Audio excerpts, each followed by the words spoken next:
नमस्ते दोस्तों। आज मैं आपको क्षेत्रफल वाले सवाल सिखाऊंगा जो कि बहुत इंपॉर्टेंट होते हैं किसी भी एग्जाम के लिए, और इनको करने की सबसे आसान ट्रिक सिखाऊंगा। यदि किसी वर्ग की प्रत्येक भुजा में 10% की वृद्धि कर दी जाए तो इसके क्षेत्रफल में कितनी वृद्धि होगी। ठीक है, उसने कहा ना 10 की वृद्धि कर दी जाए, तो आपको क्या काम करना है। ये वर्ग है, वर्ग बोला है ना, तो वर्ग का मतलब है कि अगर ये साइड 10 है तो ये भी 10 होगी। चारों भुजाएं बराबर होती हैं। अगर लंबाई 10 है तो वृद्धि भी आपकी 10 होगी। क्लियर। और दोनों में वृद्धि हो रही है तो प्लस का 10 प्लस का 10। जब कमी होगी कहीं पे तो वो माइनस कर लेंगे। प्लस प्लस क्या होता है, प्लस 10 इंटू 10 बटे में 100। आपने एक फॉर्मूला सीखा होगा पहले, ए प्लस बी प्लस का ए बी बटे 100। ये उसी फॉर्मूले पे है, इसी पे। ये पहले भी मैंने बहुत बार फॉर्मूला सिखाया है। ए का मान 10, बी का मान 10 प्लस ए का मान 10, बी का 10 बटे में 100। 10 और 10 मिला के 20। 2 जीरो से 2 जीरो कट गए। 1 का गुना 1 से करो तो 1 ही रहेगा। प्लस का 20 में जोड़ा 1 तो कितना हो गया भैया, 21। तो इसका मतलब 21% की वृद्धि होगी क्षेत्रफल में। ठीक है, क्षेत्रफल कितनी वृद्धि, 21% की। बी ऑप्शन सही हो गया। अब देखते हैं आगे। अगला प्रश्न है, एक आयत की लंबाई में 10% वृद्धि तथा चौड़ाई में 10% की कमी है। ठीक है, पहले तो वृद्धि है तो मतलब प्लस का 10, बाद में कमी है तो माइनस का 10। प्लस माइनस क्या होता है, माइनस। 10 इंटू 10 बटे में 100।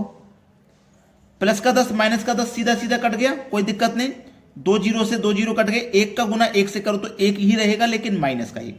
और माइनस में आने का मतलब है हानि, हानि या फिर कमी। तो प्रतिशत वृद्धि अथवा कमी पता करनी थी। माइनस में आएगा तो कमी होगी, हानि होगी 1% की। पहला ऑप्शन यहां पे सही जवाब है। कोई बच्चा ऐसा है जिसकी समझ में नहीं आया ना, तो हमारा जो कमेंट सेक्शन है वो इसी चीज के लिए है कि अगर आपको कोई डाउट है, कोई समस्या है, तो उसमें आप कमेंट करके पूछ सकें। हो सकता है मैं कमेंट करने में थोड़ा लेट हो जाऊं, लेकिन आंसर आपको जरूर दूंगा। अगर कमेंट में आंसर नहीं दिया तो वीडियो में दूंगा, लेकिन पूछो तो सही कम से कम।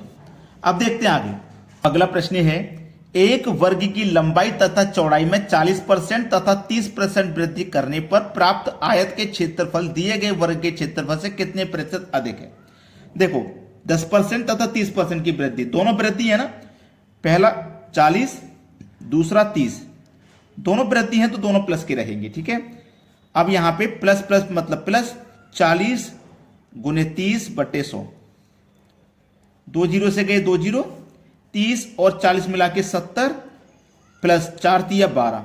ठीक है, 70 में 12 जोड़ दिया तो ये हो गया 82%। सवाल खत्म। सी ऑप्शन आपके सवाल का है बिल्कुल सही आंसर। अब देखते हैं आगे। अगला सवाल है, किसी वृत्त की त्रिज्या में 50% वृद्धि होने पर इसके क्षेत्रफल में कितने प्रतिशत वृद्धि होगी। 50% वृद्धि है त्रिज्या में। अब आप कहोगे सर वृत्त ये होता है, वृत्त के मिडिल पॉइंट से यहां तक की दूरी को त्रिज्या कहते हैं। ठीक है, त्रिज्या कहते हैं, ये बात आपको मालूम है। अब देखना 50% की वृद्धि, तो प्लस 50 प्लस 50। अब समझना, ये वृत्त है ना, यहां से यहां तक 50 है तो यहां से यहां तक भी 50 होगा, होगा कि नहीं होगा। प्लस 50 इंटू 50 बट्टे 100। 2 जीरो से 2 जीरो गया, 50 और 50 को जोड़ा 100 प्लस 5 गुने 5 25। 100 में जोड़ा 25 तो 125। तो 125% की वृद्धि हो जाएगी, और यह दिया गया हमारे डी ऑप्शन में। यह हमारे सवाल का बिल्कुल सही आंसर है। अब देखेंगे अगला सवाल। अगला सवाल है, किसी गोले की त्रिज्या में 50% कमी होने पर इसके पृष्ठ के क्षेत्रफल में कितने प्रतिशत कमी करनी होगी। 50% कमी, तो -50 -50 माइनस माइनस प्लस होता है, तो 50 इंटू 50 गुने 100। -50 मिलाकर के माइनस के 100 प्लस 2 जीरो से कट गए 2 जीरो, 5 गुने 5 25।